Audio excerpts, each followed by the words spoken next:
What a cool movie, man. I mean, I always think of underwater like this, just as vast and curious as I think about space. But now this movie actually shows you like an underwater world. Yeah. Do you? I mean, after doing this, do you think that this world actually existed out of cinema, like that there's some Atlantis or something out there? Yeah, I believe that there's possibility of Atlantis. Probably not on this level, but it's definitely. I think that existed. There's many. I mean, shit. If there's dinosaurs, we're digging. I'm like, Atlantis isn't that far off. Yeah. Believing that. You know what I mean? Yeah.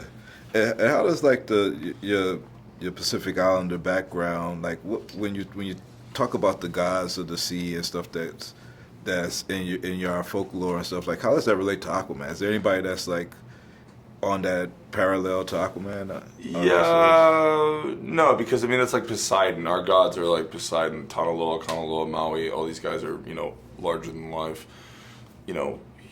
My guy is the half of that. It's so beautiful that you're taking two different worlds. You know what I mean? Like I think my human side is just as magical as the Atlantean side. That's what's kind of neat about this movie is that, and also crossing, just these two worlds.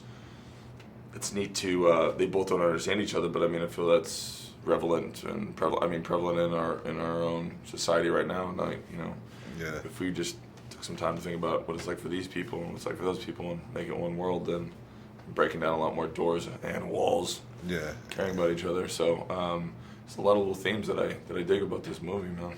in this movie, Aquaman, Arthur could talk to the animals. Yeah. So if you could whisper in a shark's ear, like what would you tell the shark? I mean, I would love to be able to whisper in the shark's ear because they're beautiful creatures, man. They're not dangerous creatures. I mean, they don't want to eat humans, otherwise it'd be a lot worse. I mean, I think more people have refrigerators fall on them than shark attacks. So it's kind of I don't know.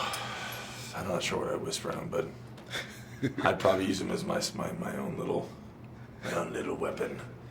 Take some people out. I'm just joking. And well, when you peel back the layers of like these superhero movies, it seems very Shakespearean. I mean, you have this thing with your brother going on and everything else like that. I mean, do you think that these stories are like old stories that's been told over and that's 100%. This is it's King Arthur. So I think it's our modern mythology, these comic books and these superheroes, and it's just a sign of our times. But it all kind of stems back to those amazing stories. There's like 7 different stories that we all kind of circle around. But yeah. How cool was it as a dad to have your kids do cameos and stuff in the film? I mean, they're not cameos. They're just they're just in the background. They're so young. So, it's just fun on the day, and she was delighted to be playing around and be with Papa on the set the whole and doing just experiencing that. It was extremely cool. And Lisa was cool with this too. That's a great question. I don't think she knows. Between us, but it might. I think James cut Lola out, which is great, and Lola was so bummed, and I said, "Oh, James, you're in for it, man. She's gonna get you." Well, look, man, I love seeing you on screen, man. I love what you represent and the diversity that you represent. Because you're a reflection of our culture, our world. So yeah, absolutely. I'm glad to see you in this movie, heading it up, and can't wait to see you do more. Man, that's an honor. Thank you very much. Happy holidays. Take care. Happy